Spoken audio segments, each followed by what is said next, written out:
Hoy vamos a hablar de uno de los temas más comentados, más rodeados de mitos y más mal interpretados en la historia, la idea de que los judíos son más ricos, más poderosos, o que controlan ciertos sectores.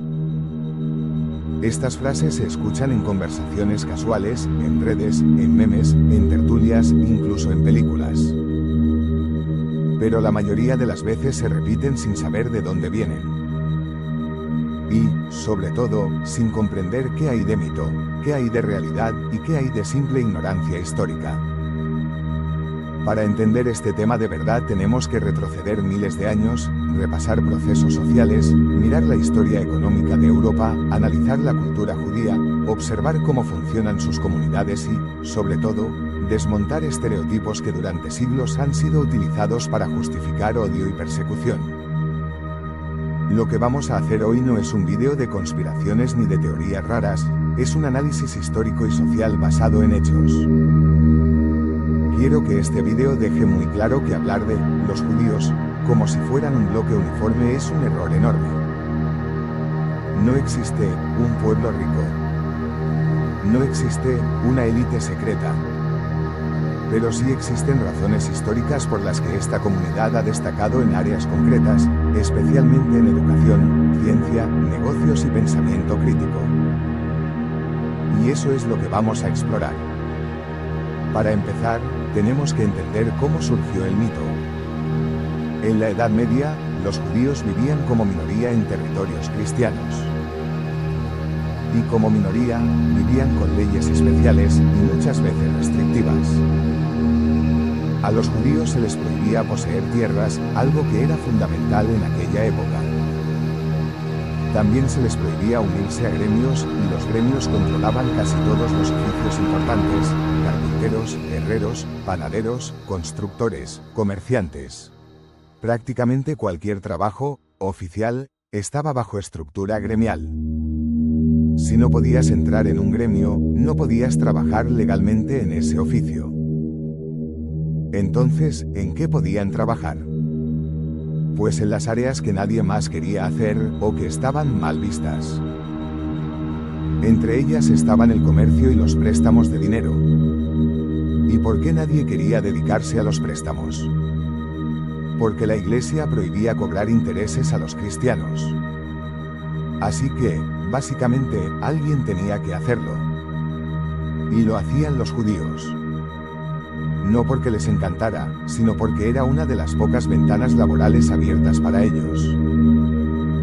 Pero aquí ocurre algo curioso: con el paso del tiempo, ese oficio mal visto, el de prestamista o comerciante, se convirtió en una herramienta útil tanto para reyes como para nobles.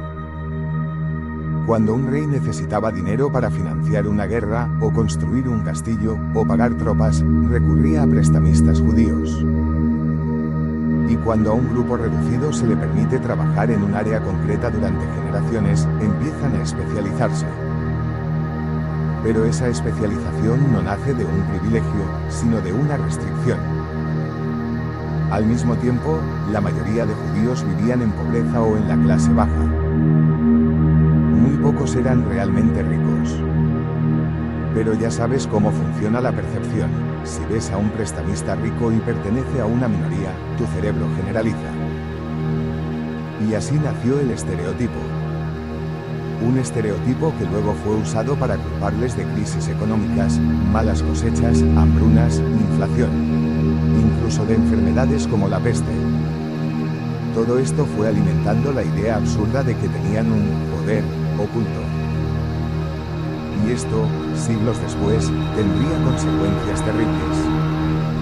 Ahora, dejemos de lado los mitos y pasemos a lo que sí es cierto y sí explica por qué esta comunidad suele destacar en ciencia, medicina, negocios y pensamiento intelectual. Hay algo que define profundamente a la cultura judía: la educación. Pero no hablamos de educación moderna, no. Hablamos de una tradición milenaria en la que el estudio no es una opción, es un mandato social y religioso. Desde edades muy tempranas, los niños aprenden a leer textos religiosos, a analizarlos, a debatirlos. La práctica del debate, el pilpul, es parte fundamental de su formación. se fomenta preguntar, cuestionar, discutir ideas. En muchas culturas antiguas, el conocimiento era vertical, el maestro hablaba y el alumno escuchaba. En la tradición judía, el alumno discute con el maestro. Eso desarrolla pensamiento crítico, creatividad y capacidad analítica desde la infancia. Piensa en esto.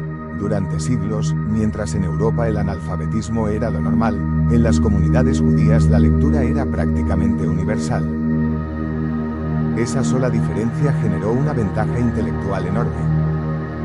No porque fueran más inteligentes, sino porque estaban más entrenados en el pensamiento y la interpretación. Y cuando llegaron los siglos XIX y XX, y con ellos la revolución científica, industrial y tecnológica, esa base de educación permitió que muchísimos judíos se destacaran en profesiones que requieren estudio intenso: médicos, matemáticos, ingenieros, físicos, abogados, economistas. Si a eso le sumas que el acceso a estas profesiones ya no estaba limitado por leyes discriminatorias como en la Edad Media, tienes la combinación perfecta para que sobresalgan. Pero hay más factores.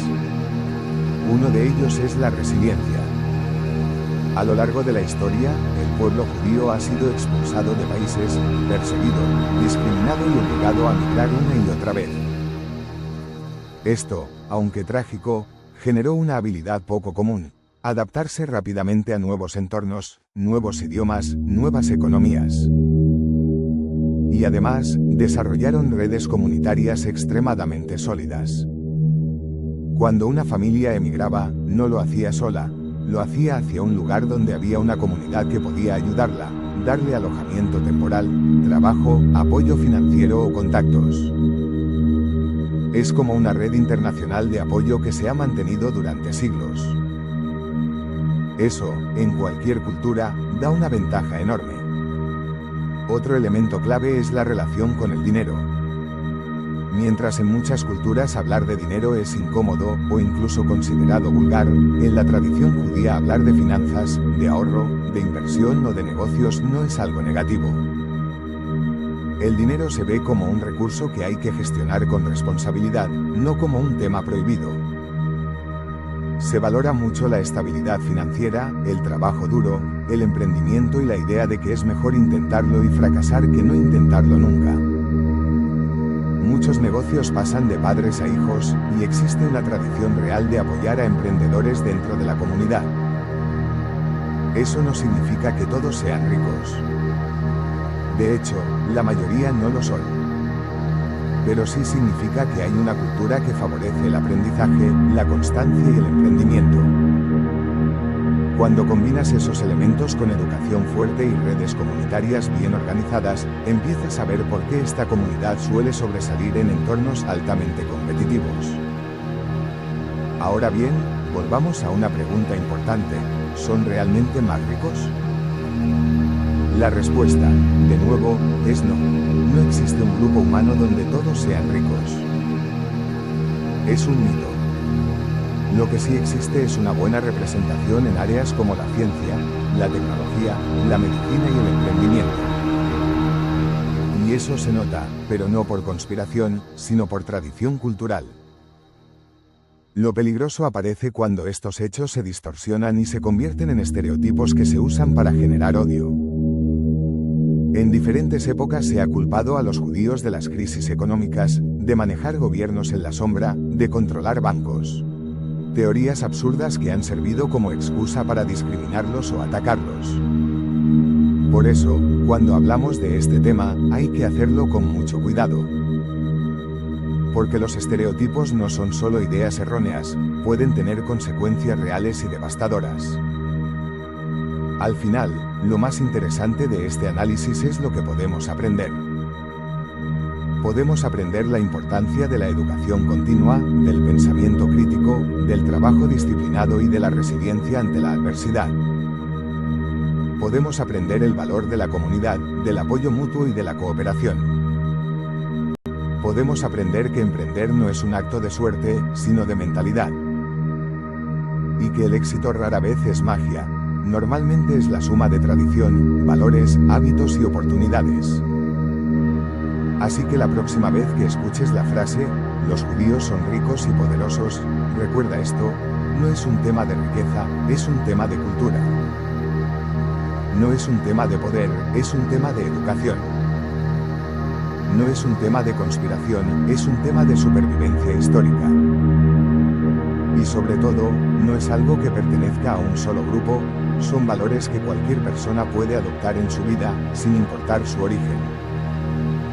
Si te ha gustado esta reflexión profunda, deja un like, suscríbete y cuéntame en los comentarios qué otros temas quieres que analicemos desde un punto de vista histórico y real, sin mitos ni cuentos. Nos vemos en el próximo vídeo.